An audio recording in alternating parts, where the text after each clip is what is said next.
L'ex-chirurgien pédocriminel Joël Le Squarnec est donc enfin jugé devant les assises de Saintes pour viol et agression sexuelle sur mineurs. Mais ce n'est qu'un apéritif, un amuse-bouche, si j'ose dire, puisqu'il ne s'agit là que du premier volet d'une affaire qui défie littéralement l'entendement. Ce procès, il est emblématique, mais finalement, c'est le premier volet. Parce que si tu veux, ce procès de demain devient emblématique de par ce qui va suivre, si tu veux. Là, on a vraiment un premier volet, comme si finalement, on allait avoir une saga judiciaire un peu chronologique, et puis qui va nous mener ce fil conducteur, tu vois, où on va découvrir un Le Squarnec au sein de sa famille, avec les premières victimes qu'il a agressées. Et ensuite, plus tard, et à mon avis pas avant plusieurs mois, ça c'est certain, on aura effectivement là, à ce moment-là, vraiment ces assises emblématiques avec un nombre de victimes qu'on n'a jamais eu en France. Le Squarnec, c'est sans doute le pire pédocriminel français connu à ce jour. L'accusé va devoir répondre des viols et agressions sexuelles commis entre 1989 et 1999 sur deux de ses nièces, aujourd'hui trentenaires. Des agressions sexuelles sur une petite fille de 4 ans en 93 et des faits de viol et exhibition sexuelle sur sa voisine de 6 ans dans leur jardin mitoyen à Jonzac, Charente-Maritime, d'où son nom de chirurgien de Jonzac. C'est cet enfant, d'ailleurs, qu'il a dénoncé en avril 2017. C'est grâce à la parole de cette petite Sophie que le monstre est tombé. Une chance que ses parents l'aient écouté, l'aient cru et en aient parlé aux gendarmes. Car chacun mesure combien on donne actuellement peu cher de la parole de l'enfant, surtout depuis l'affaire d'Outreau.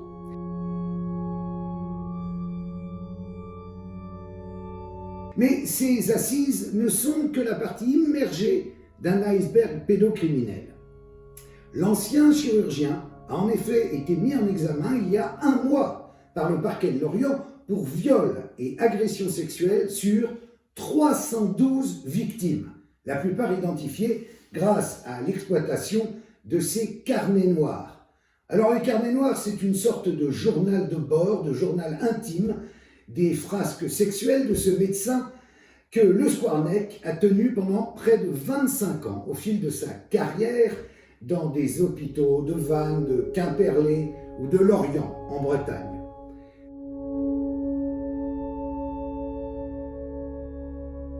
Méticuleusement, le chirurgien spécialisé dans le système digestif y a recensé 343 noms de petites filles et de petits garçons associés aux descriptions des sévices qu'il leur faisait endurer, de 89 à 2017, dans le huis clos de leur chambre d'hôpital ou dans la salle de réveil. Joël Le Squarnec se reconnaît volontiers collectionneur. Il a depuis tout petit la manie de classer tout. Depuis le collège, il dresse l'inventaire des livres qu'il a lus, des disques qu'il a entendus, des musées qu'il a visités. Pour vous situer le personnage, outre ses confessions intimes, les gendarmes vont découvrir chez lui des poupées. Des poupées qu'il achète au rayon jouets, pour lui-même, et qu'il appelle « mes petites filles ».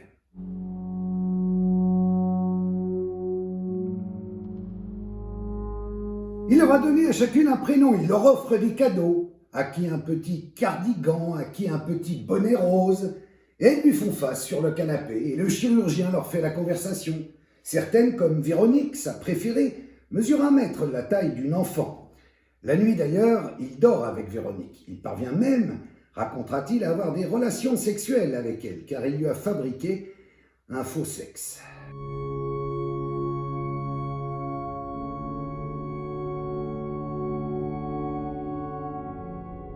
Dans son salon, encadré à la manière un peu d'un souvenir de famille, une photo les montre d'ailleurs nus, Véronique et lui. Parfois, à force de manipulation, certaines de ces petites filles, comme il les appelle, se cassent. Alors il les déclare mortes et les démembre et jette les morceaux dans des poubelles.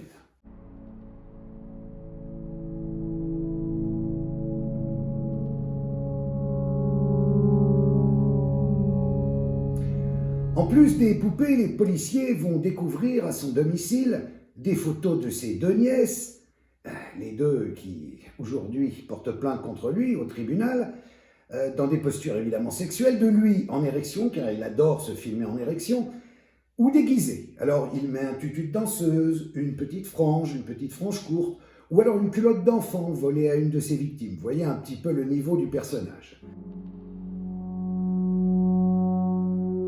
En prime, dans ces ordinateurs, il y a 301 544 photos et vidéos pédopornographiques classées par thème, de zoophilie à scatologie en passant par enfants nus, c'est plus light.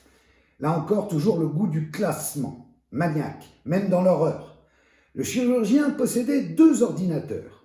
L'un était connecté à Internet et l'autre non. C'est sur celui-ci qu'il mettait son matériel pédophile, qui transitait juste, car après, il le mettait dans des disques durs qui étaient stockés sous son matelas.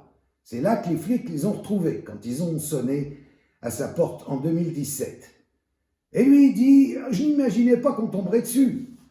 Il dit ça benoîtement, puisqu'il est en détention aujourd'hui, jusqu'au jour de son procès, maintenant, et qu'il est âgé de 70 ans. Il ne pensait pas se faire piquer.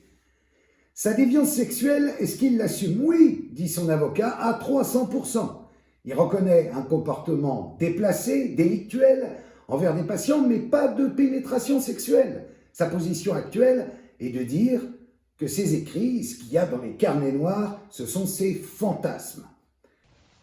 Du hast aber einen schönen Ball. Wie heißt du denn? Pourtant, à bien y regarder, dans ces fameux carnets noirs, 2 listes de ses victimes sont répertoriées par lui, en vulvette d'un côté et quéquette de l'autre, avec les véritables noms d'autant de fillettes et de petits garçons associés aux descriptions de ses agressions entre 84 et 2006. Cunilingus, caresse, pénétration digitale, qu'elle soit vaginale ou rectale. Les enquêteurs notent qu'en effet, le Squarneck s'interdit toute pénétration avec le sexe pour ne jamais laisser de traces ADN.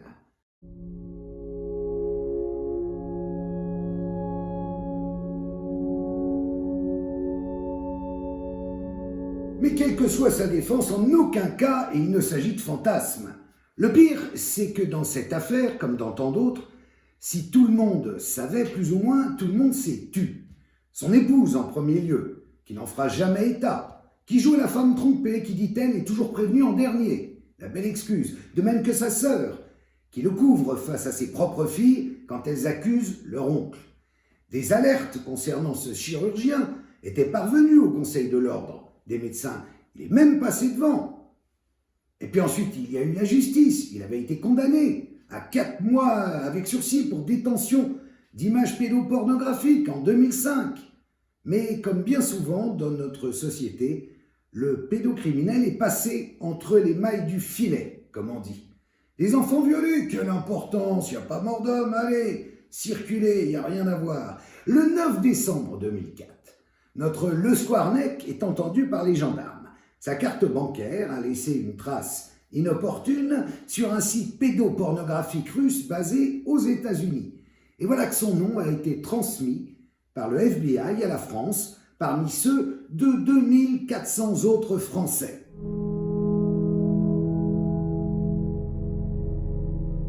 Entendu à la brigade de Grandchamp, le chirurgien reconnaît bien 2-3 connexions et quelques téléchargements, mais depuis 1 an, jure-t-il, plus rien, tout ça ne m'intéresse plus. Sa garde à vue va être express. 5 questions, 25 minutes montre en main. Les gendarmes regardent dans son ordinateur, mais rien d'illégal n'y figure, et pour cause. Le chirurgien a tout transféré dans celui de son bureau, à la clinique. Le soir de sa garde à vue, le chirurgien écrit dans son petit carnet noir, 9 décembre 2004, « Ce qui devait arriver est arrivé, je vais être fiché comme pédophile, je suis donc contraint de cesser mes activités sur Internet. Quand pourrais-je les reprendre ?» Il se pose la question, mais dès le lendemain, à l'hôpital de Quimperlé, il écrit « 18h30, j'ai trouvé le petit A tout seul et je n'ai pas hésité à baisser son slip. »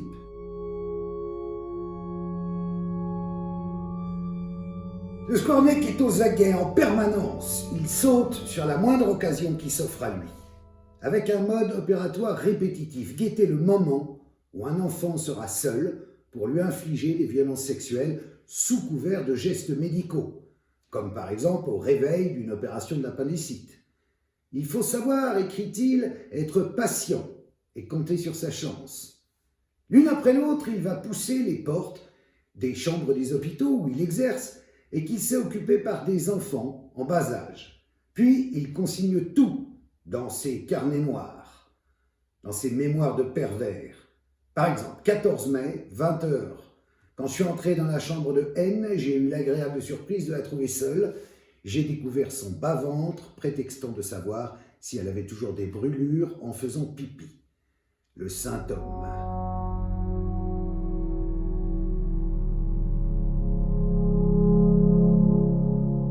Un peu plus loin, dans ses mémoires d'un porc, il écrit « L'avantage des petites filles entre 3 et 10 ans, c'est qu'on peut les toucher sans qu'elles posent trop de questions. » Pour celles et ceux qui ont plus de 12 ans, les agressions sexuelles se déroulent plutôt au bloc opératoire ou en salle de réveil, quand ils sont endormis ou sous anesthésie, relève un rapport des gendarmes. Selon eux, la stratégie du médecin n'a pas varié d'un iota en 30 ans. Faire passer les attouchements pour un geste professionnel.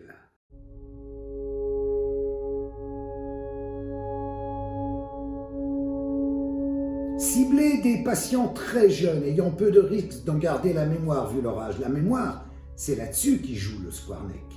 Très nombreuses sont les personnes qui n'identifient pas ce qu'ils ou elles ont subi, comme violence sexuelle.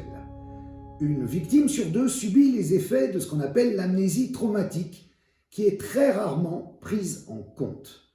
Refouler l'indicible, l'oublier, c'est évidemment un mécanisme psychique inconscient qui permet aux victimes de survivre. Si tu veux, ces victimes qui ont enfoui de leur mémoire avec ce qu'on appelle l'amnésie traumatique, ces agressions, ces viols, et quand il y a un appel de la gendarmerie, ou quelque part on va porter à leur connaissance, en tout cas consciemment, qu'elles ont été victimes. On a eu ça dans un dossier il y a 1 an à Évreux, avec un accusé qui était mis en cause sur un certain nombre de viols auprès de jeunes garçons dans une piscine. Tu en as au début qui n'en avaient aucun souvenir. Et donc cet appel, t'imagines, tu fais complètement autre chose, on t'appelle, on te parle d'un individu, et effectivement, on porte à ta connaissance que tu as pu être victime de viol ou d'agression sexuelle. Tu imagines la bombe que ça peut être? Et alors, quand en plus on te dit, tu m'entends? Oui, très très bien. Et en plus, imagine quand on te dit, bon ben voilà, donc vous avez été victime parce que finalement la personne mise en cause donne votre nom, ah, très bien, donc déjà tu te prends. Et puis en plus, après on te dit, mais par contre c'est prescrit. C'est insupportable pour elle, c'est vraiment insupportable.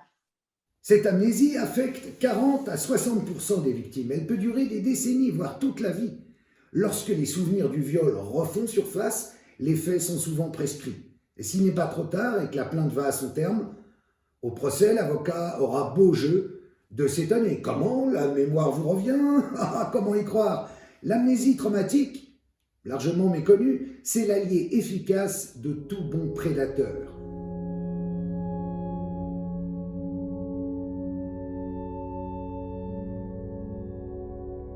Dans l'affaire Le Squarneck, des victimes sont littéralement tombées de l'armoire lorsque les gendarmes se sont présentés chez elles. Marie, par exemple, aujourd'hui âgée de 34 ans. Elle avait 10 ans lorsqu'elle a été opérée de l'appendicite à la clinique du Sacré-Cœur de Vannes. Lorsqu'ils sont venus chez elle, les gendarmes lui disent que le chirurgien qui l'a opérée, quand elle avait 10 ans, Le Squarneck, décrit dans son journal intime des attouchements précis qu'il lui a fait subir. Une pénétration vaginale sous couvert d'auscultation médicale. Un viol, quoi. Marie n'en avait pourtant aucun souvenir. Et maintenant, il faut vivre avec ça.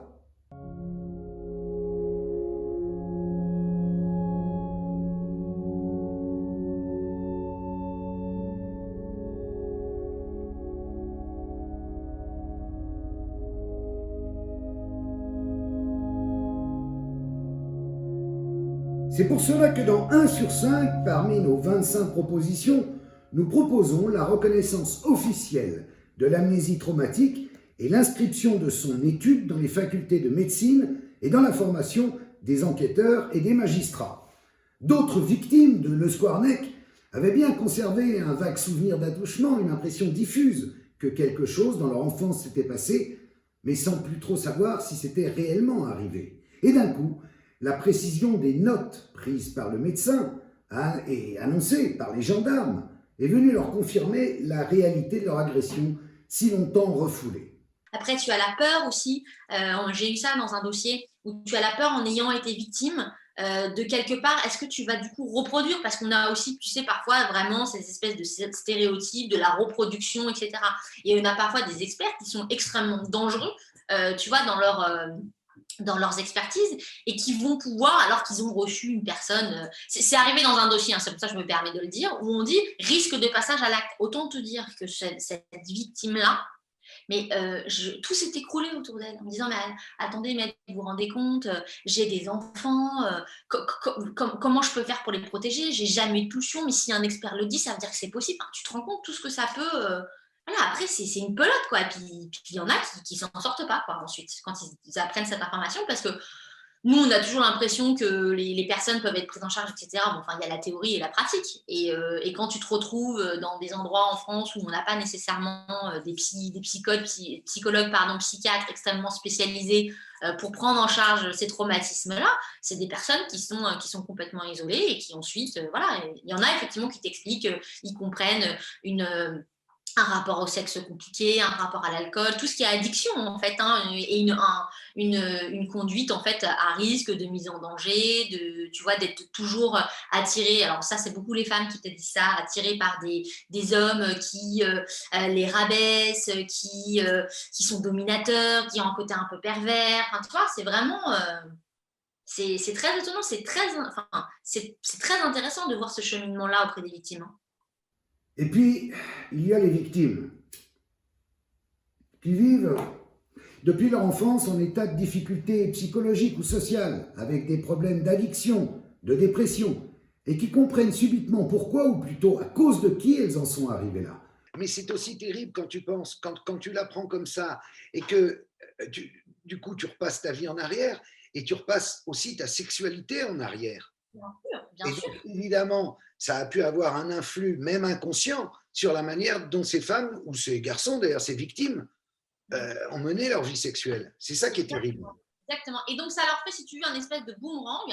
Et on a certaines victimes qui sont complètement décompensées. C'est pour ça qu'il va falloir aussi que ces informations-là, ces appels-là, soient peut-être, in fine, un peu plus, tu vois, structurés dans la parole, enfin, dans la formation qu'on va délivrer à ces personnes-là qui ne sont pas toujours en capacité de recevoir cette information, hein. Il y en a qui ne sont pas du tout, qui sont pas encore, n'ont pas suffisamment avancé dans leur cheminement pour prendre cette information. On l'a eu sur le procès d'Évreux, tu vois, il y a un an. Il y a eu certaines victimes qui ont pris l'information, qui se rappelaient, donc c'est devenu de plus en plus précis. Et puis, tu en as qui, jusqu'à l'ouverture du procès, savaient qu'elles étaient victimes parce qu'il y avait des déclarations, mais elles ne s'en souvenaient pas. Et à l'avancée du procès, les images reviennent, les flashbacks reviennent, et là, voilà, c'est très difficile. Lors du procès qui s'ouvre, deux des parties civiles ne sont autres que les propres nièces, on en a parlé du chirurgien, les filles de sa sœur. Chez elles, il n'y a pas d'amnésie traumatique, mais l'omerta de l'inceste, la loi du silence, qui est tout aussi terrifiante. Elles sont des victimes qui se souviennent parfaitement, mais qui se sont tues. Par résignation, en fait. Dès qu'elles furent en âge de le faire, les petites ont raconté les habitudes de tonton à leur mère, la sœur de Le Squarnec, mais aussi à leur grand-père, à leur tante. Mais comme personne n'a réagi, comme leur histoire semblait pas très grave, pas si grave que ça aux yeux des adultes, alors elles se sont réfugiées dans un silence endurant sans broncher.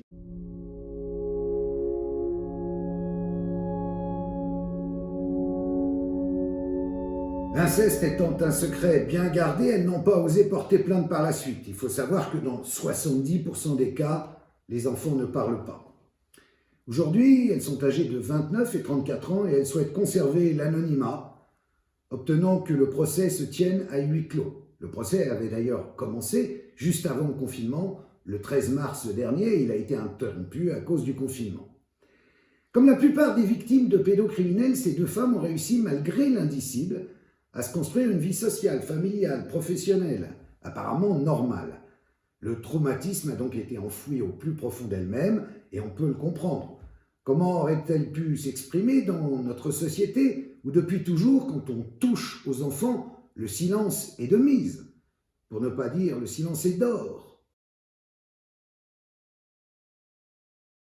C'est cet état d'esprit que nous voulons faire changer avec 1 sur 5 et notre pétition.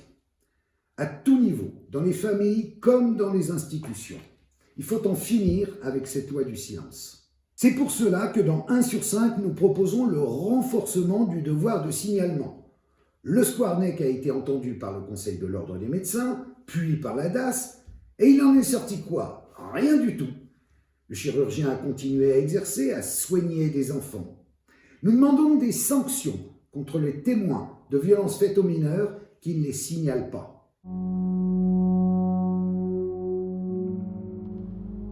Des pédocriminels, des malades, des pervers comme le Squarnec, il y en a hélas beaucoup en France. C'était qui au passage? Les 2400 Français que le FBI avait donnés aux Français. Ils avaient transmis leur nom à la justice. Ils sont où aujourd'hui?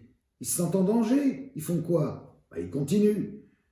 Faisons changer une bonne fois pour toutes la peur de camp. Rejoignez-nous, signez notre pétition, lisez 1 sur 5. Merci de m'avoir écouté.